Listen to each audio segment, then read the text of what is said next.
kuwaad moodo inay barooranayaan, kuwa bilicdii fankaba geed saradii ku laalay, kuwa kadaloobsi jiibsaday, kuwa teembada dhinac ka raacaya, kuwaad moodaa inay xabsi ka soo dareereen, kuwa xaraashay xeerarkii fankaba, waarsow kuwa tayo xumadii fankaba tiir ka saaray.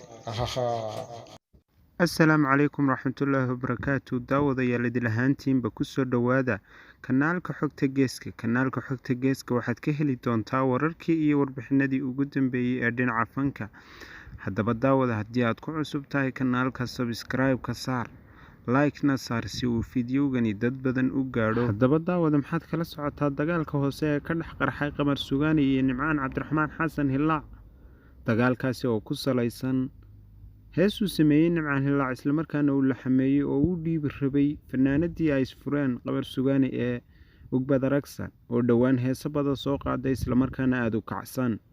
haddaba Qamar Suugaani ayaa taleefon kula hadlay Cabdiraxmaan Xasan Cabdiraxmaan Hilaac, wuxuuna u sheegay inuu joojiyo heestaasi islamarkaana uusan sharaftiisa meel kaga dhicin, maadaama oo heesta uu arkay in isaga lagu ataagayo.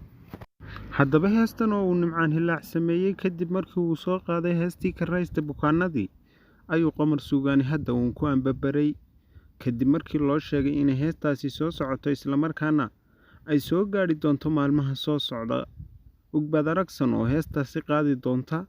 laxankeena waxaa saaray isla Cabdiraxmaan Hilaac. arrintaasi ayuu aada uga cadhooday Qamar Suugaani, islamarkaana uu ku tilmaamay in isaga si gaara loo bartilmaameedsanayo heestuna ay isaga ku socoto. haddaba Nimcaan Hilaac oo aan lagu aqoon inuu heeso sameeyo, inuu qaado mooyaane, ayaa heestan isku dayey, laxankana saaray. haddaba arrintaa ayaa ah halka ugu weyn ee qabarka uu ka taagan yahay, maadaama uu Qamar Suugaani uusan ku ogeyn inuu Nimcaan Hilaac sameeyo heeso, oo uu qaatay inuu Nimcaan Hilaac u qabo cadho aanu garanayn meel ay ka timi. haddaba arrintan la garan maayo meesha ay caga dhigan doonto, balse waxaa la filayaa inay qarxi doonto islamarkaana ay noqon doonto wax weyn oo laga sheekayn doono maalmaha soo socda oo dhan. maxaan cidla keli hameeyo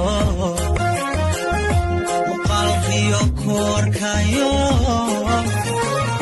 masalo jacaylaan dhex maraye.